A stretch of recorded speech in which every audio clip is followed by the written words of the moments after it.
estimados hermanos, paz y bien para todos. Una de las frases más contundentes, más conocidas, más populares que ha generado la humanidad en la época contemporánea, en la época moderna, es aquella según la cual se afirma que Dios ha muerto. Y cuando escuchamos la frase, cuando la leemos, inmediatamente se nos viene a la cabeza un rostro, el rostro del filósofo alemán Friedrich Nietzsche.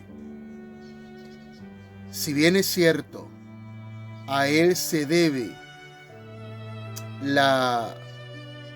el hecho de que la frase se volviera popular, y subrayo el término popular, no fue él quien la pensó primero, pero sin duda ha sido Nietzsche quien, a través de esa frase que no es de él, logró describir en pocos caracteres, en términos tecnológicos, en pocos caracteres, en un tuit logró describir de una manera dramática no solo su tiempo, sino que lo que estaba por venir. De eso se trata un poco este video. Pero antes de comenzar, les recuerdo, por favor, suscribirse al canal, darle a la campanita y compartir su contenido con la finalidad de que podamos crecer juntos y estas ideas, estos conceptos, estos hombres, estos libros puedan llegar a la mayor cantidad de personas posible. Vamos a comenzar.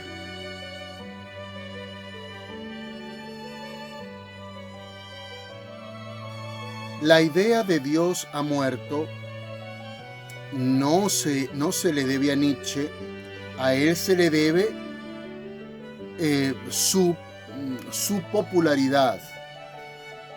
Y cuando hablo de popularidad lo hago con toda la mala intención.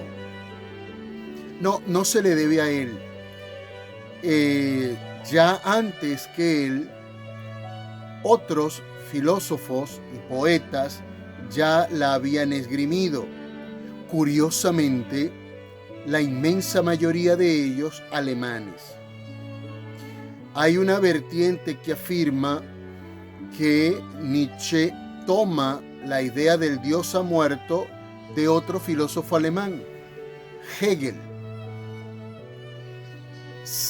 Pero si nos vamos a Hegel, que lanza su frase en su libro La fenomenología del espíritu, si nos vamos a esa fuente, entonces nos vamos a dar cuenta que Hegel tampoco va a ser la fuente de la misma, sino que Hegel mira un poco hacia atrás y la va a hallar en otro pensador y religioso alemán, como lo fue Martín Lutero, fundador de la Iglesia protestante.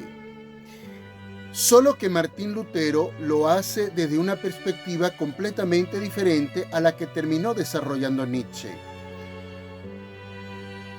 Martín Lutero más bien se aferra a la idea de vincular estrechamente a Jesucristo con Dios. Es decir, para Martín Lutero, Jesucristo era Dios. Recordemos el misterio de la Santísima Trinidad. Entonces, por supuesto, si Jesucristo es Dios y Jesucristo ha muerto en la cruz, por lo tanto, Dios ha muerto. Naturalmente, la fe cristiana no concluye con la muerte de Cristo, sino con su resurrección. La cruz, la muerte de Cristo, solo tiene sentido para poder desarrollar luego lo que será el corazón de la fe cristiana, la resurrección. Ya lo decía San Pablo, si Jesucristo no ha resucitado, entonces vana es nuestra fe. De tal manera que ahí hay una línea de conexión entre el Dios ha muerto de Martín Lutero y el Dios ha muerto de Nietzsche. Solo que, y esto lo digo muy a mi juicio, yo no siento que haya allí alguna relación más allá de la originalidad de atreverse a plantear que Dios, nada más y nada menos que Dios, había muerto.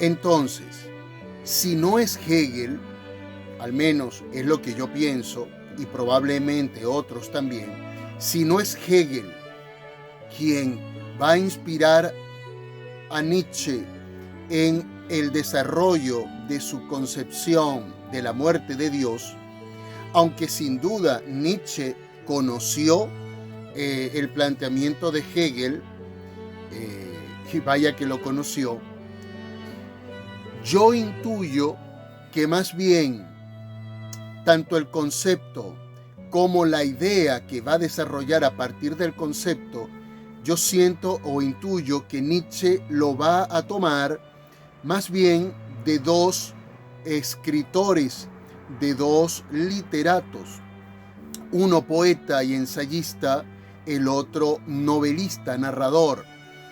El primero, Jean-Paul Richter, o Jean-Paul, poeta alemán que en 1796 va a publicar un opúsculo en el cual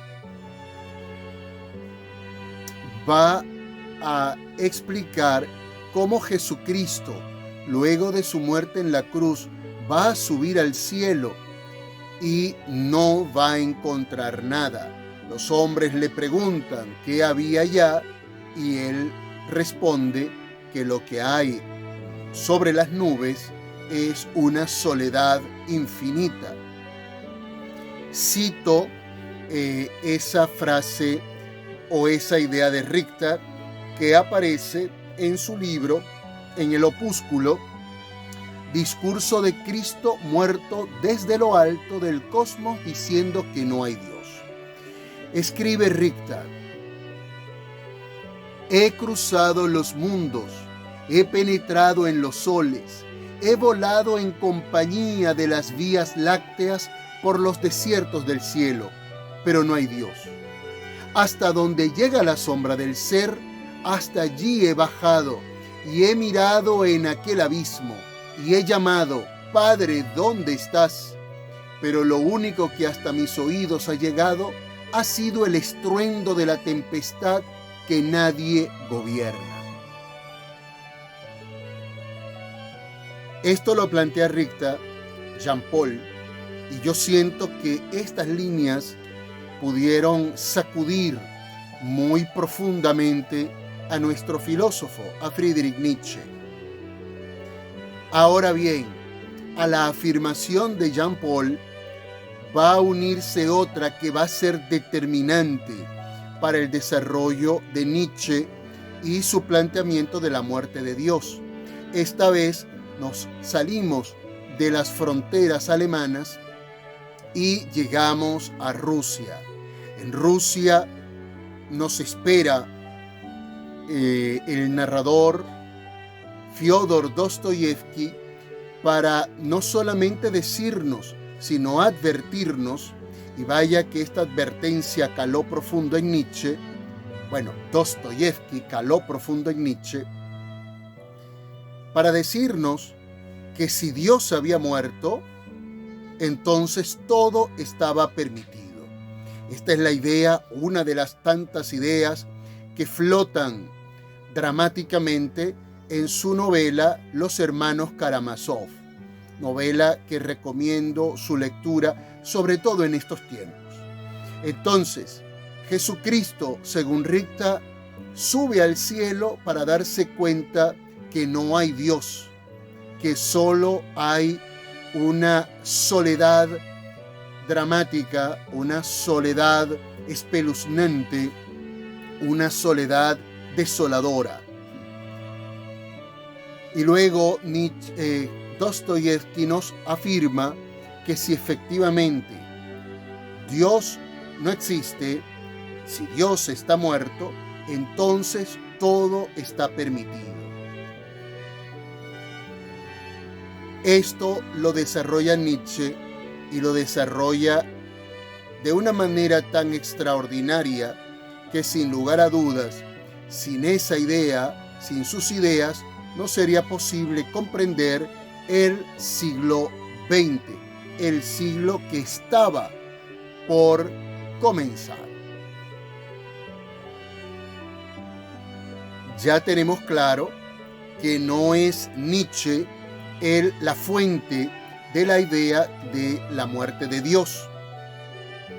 Pero, curiosamente, a pesar de que son varios, y he dejado de nombrar otros, son varios los que de manera directa o indirecta se refieren a Dios como un ser muerto, cada uno lo va a hacer desde una posición muy personal.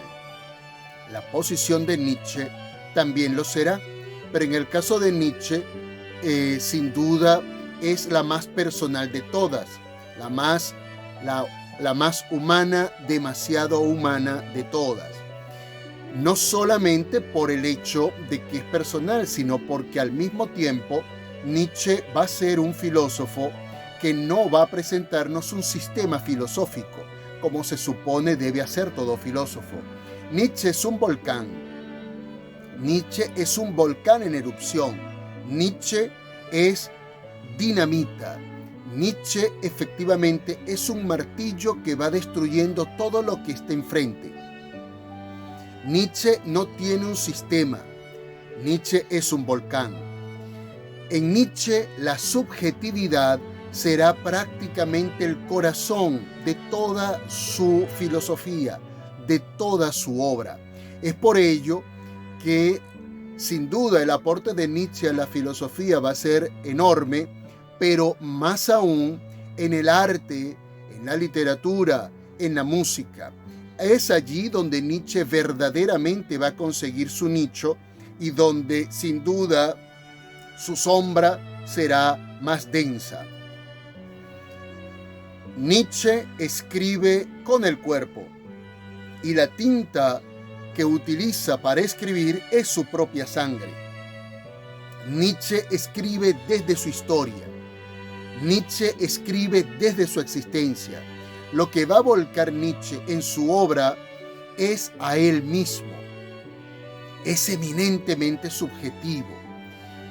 Y es por ello que la obra de Nietzsche va a ser tan particular como su idea de que Dios había muerto. Y yo sobre esto tengo dos planteamientos que hacer para este video. En primer lugar, Nietzsche fue creyente.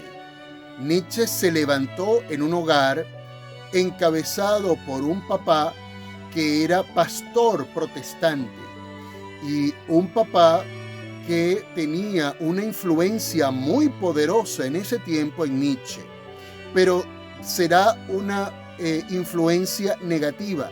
Ya sabemos que Nietzsche estaba total y absolutamente volcado hacia su madre, hacia la figura femenina. Por eso hay tres mujeres que van a gravitar en todo momento en la vida de Nietzsche y que van a ser determinantes en su existencia y en su pensamiento. Su madre, su hermana y el amor que nunca pudo concretarse, el de Lou Andreas von Salome. Entonces, hay una relación muy dura con su papá, que por pura casualidad es pastor protestante. Nietzsche va a romper las cadenas, va a romper esa relación que lo subyuga, esa relación que no le permite crecer. Por lo tanto, y abrazándome un poco a los planteamientos freudianos, que por cierto Nietzsche fue todo un personaje para el mundo del psicoanálisis, Nietzsche va a matar a su padre, lo va a matar y lo hará más o menos por las mismas razones por las cuales luego Dios va a morir. Pero es que Dios no solamente va a morir, Dios va a ser matado, va a ser asesinado por los hombres. He aquí el planteamiento de Nietzsche que va a exponer en su libro La Gaya Ciencia o el Gay Saber. Es allí donde se va a concentrar todo el planteamiento sobre la muerte de Dios. Esa será la fuente de la que vamos a beber todos a fin de cuentas. Entonces, comparto con ustedes ese fragmento en el cual el loco, en este caso Nietzsche, anuncia la muerte de Dios. ¿No oísteis hablar de aquel loco que en pleno día corría por la plaza pública con una linterna encendida gritando sin cesar: «Busco a Dios, busco a Dios»? Como estaban presentes muchos que no creían en Dios, sus gritos provocaron a risa. «Se te ha extraviado», decía uno. «Se ha perdido como un niño», preguntaba otro. «Se ha escondido. Tiene miedo de nosotros. Se ha embarcado. Ha emigrado». Y a estas preguntas acompañaban risas en el corro. El loco se encaró con ellos y clavándoles la mirada exclamó: «¿Dónde está Dios? Os lo voy a decir. Lo hemos muerto, vosotros y yo. Todos nosotros somos sus asesinos. Pero ¿cómo hemos podido hacerlo?». Aquí tenemos la idea central del planteamiento de Nietzsche sobre la muerte de Dios. Dios no murió, es decir, no me está diciendo que a Dios le dio un infarto, no me está diciendo que a Dios lo atropelló un carro, no está diciendo que Dios murió de viejo, no, está diciendo que los hombres deliberadamente hemos asesinado a Dios. Entonces, cabe preguntarse, ¿cómo se puede matar a Dios? Pero es que Dios no puede morir. Según la fe cristiana, Dios no puede morir. Ya esto lo planteaba San Agustín en una obra dedicada a la Santísima Trinidad. Es decir, palabras más, palabras menos, Dios no puede morir. Y si Dios no puede morir, ¿cómo un hombre puede matar a Dios? Claro, esto deja la puerta abierta a la idea que muchos han utilizado para afianzar su ateísmo. Es que Dios se suicidó. Tamaña barbaridad. Pero ese es lo dramático del planteamiento de Nietzsche. No es que Dios haya muerto, por si fuera poco dramático, sino que el hombre lo mató, deliberadamente lo mató. Pero ¿cómo se puede matar lo que no puede morir? Y por supuesto, si lo hemos matado, si lo hemos asesinado, entonces, recordando a Dostoyevsky, el hombre se pone automáticamente por encima del bien y del mal. El hombre puede hacer lo que quiera, ya no tiene ningún límite. Todo está permitido. Y es que este es el espíritu que había en esa época. Era sacar a Dios del centro de todo para ubicar al hombre. He aquí el gran descubrimiento de la modernidad. El hombre es el centro de todo. Y esto en algunos aspectos será positivo, porque el hombre entonces, ya libre de cualquier tipo de atadura, comenzará a desarrollar una cultura que sin duda va a elevar al hombre a nuevos retos, a nuevas conquistas, pero que tarde o temprano, y vaya que ocurrió, el considerarse el centro de todo implicaría en que todo era válido. Todo era válido si justificaba su centralidad. Entonces, si Dios ha muerto, Auschwitz fue posible. Si Dios ha muerto, los gulag comunistas son posibles.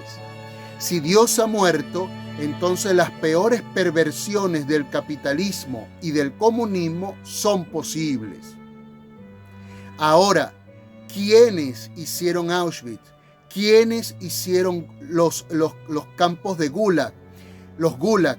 ¿Quiénes hicieron los guetos? ¿Quiénes hicieron las perversiones del capitalismo y del comunismo? El hombre. Nosotros mismos. Entonces, aquí, justo en este momento, recuerdo aquella afirmación que de manera muy dolorosa hacía el Papa Juan Pablo II. Si el hombre le da la espalda a Dios, se está dando la espalda a sí mismo. Si el hombre atenta contra Dios, está atentando contra sí mismo. Si Dios ha muerto, entonces quien está muriendo es el hombre.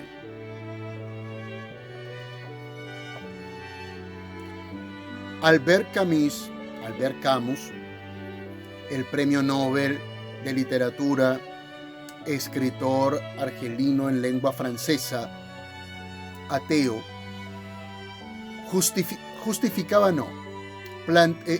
desarrollaba su ateísmo no a partir de la convicción certera de que Dios no existía. No, en lo absoluto. Nunca llegó a afirmar de manera contundente, de manera racional, de manera convencida que Dios no existiera, pero intuía su ausencia en la vida del hombre por el comportamiento del hombre, en especial por el comportamiento de aquellos que nos presentamos como creyentes. Y creo que aquí hay una idea, hay un planteamiento que brota de la idea de Nietzsche, porque Nietzsche, si bien es cierto, va a partir de algún fenómeno muy interior, muy profundo en sí mismo, del cual a lo mejor no tenía plena conciencia. Cuando Nietzsche decía que Dios había muerto, más bien se refería a su padre, pero sí también él veía cómo estaban ocurriendo, dándose las cosas en Alemania, en Europa, en su momento, las desviaciones que ya eran más que notorias para poder justificar su idea de que Dios había muerto. Esto es algo que va a rescatar Camus y lo va a plantear y lo va a desarrollar en su obra, particularmente en una novela llamada La Peste. Pero también de una manera muy particular en Su extranjero, ese hombre nihilista, término también muy cercano a Nietzsche, que sencillamente estaba vacío, totalmente desvinculado. En él Dios había muerto. Les invito a leer El extranjero, que además es una obra formidable. Nietzsche dice que Dios ha muerto. Muy bien. ¿Y ahora qué?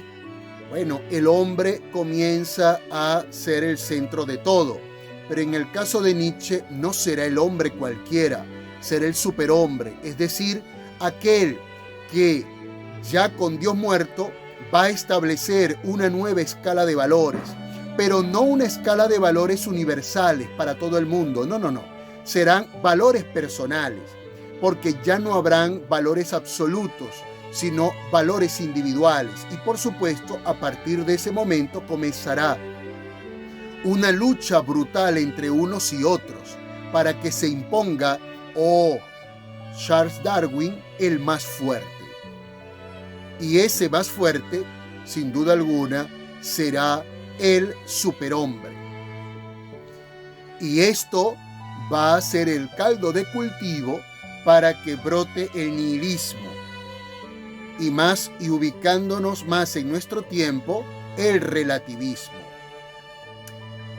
En el espacio que le dedica a el loco, aquel que pregunta por Dios y que afirma que Dios ha muerto y que lo hemos matado nosotros, él se hace una serie de preguntas que sería muy interesante contestar a la luz de lo que vivimos hoy.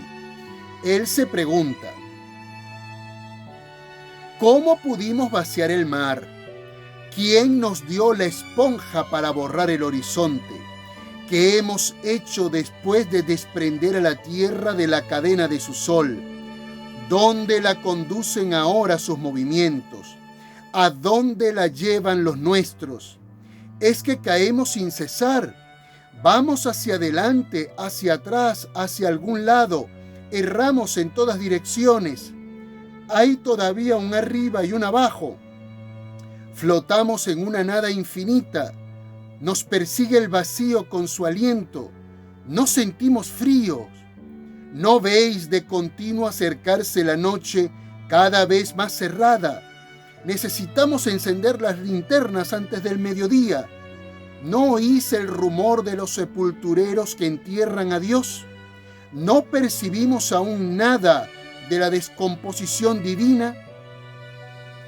Preguntas dramáticas, muy dramáticas, preguntas que evidencian a un hombre que ha perdido toda la dirección.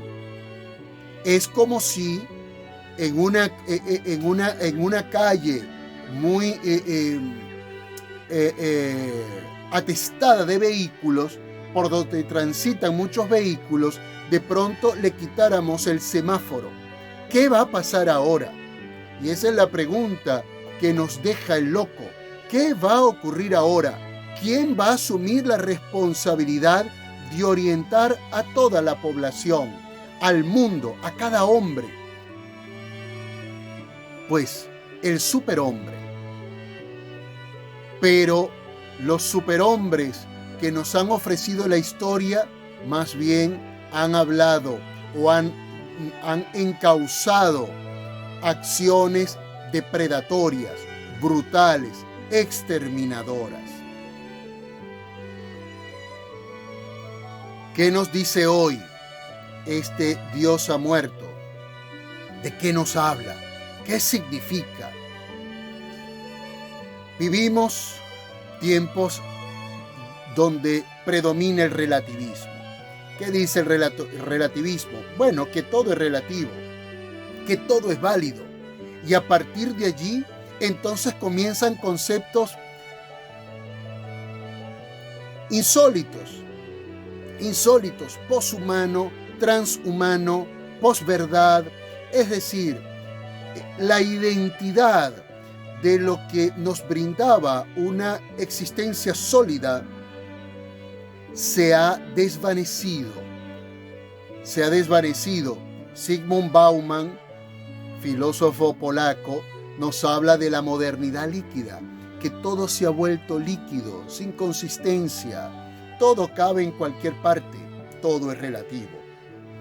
Si todo es relativo, entonces todo vale nada, porque si lo que brinda y lo que a fin de cuentas ha permitido el desarrollo del hombre es justamente el hecho de que existe una diferencia, de que existen cosas con valores distintos.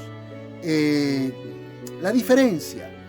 El relativismo nos plantea que si todo es relativo, todo vale lo mismo, entonces no hay ningún interés en seguir creciendo. Lo que va a predominar es el cansancio.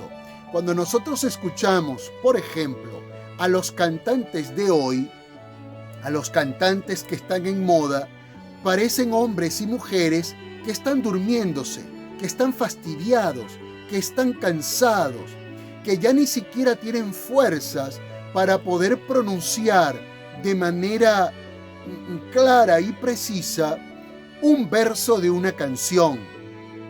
Cuando vemos las posturas de la gente hoy, vemos posturas de hombres cansados, agotados, chorreados líquidamente, sin ánimo para caminar. Una sociedad pesada, una sociedad líquida, una sociedad cansada. Esas son las consecuencias del relativismo. Si todo vale lo mismo, si todo es relativo, entonces no tiene sentido ninguna lucha, no tiene sentido seguir creciendo. Y consciente o inconscientemente, a partir de allí hemos desarrollado nuestra cultura. Y es lógico, Dios ha muerto, todo pierde sentido. Sin embargo, tenemos, por ejemplo, figuras como San Francisco de Asís, tenemos figuras como Martin Luther King, tenemos figuras como Santa Teresa de Calcuta, tenemos figuras como Monseñor Oscar Romero, tenemos figuras como el Mahatma Gandhi, el Dalai Lama, tantas figuras que nos brindan ejemplos de consistencia, pero son ejemplos de consistencia porque son hombres y mujeres que han desarrollado su vida a partir de la convicción de que Dios está vivo, porque Dios está vivo. Quienes nos estamos muriendo somos nosotros. Dios está vivo, más vivo que nunca. Nuestro Dios es un Dios de vida, no es un Dios de muerte.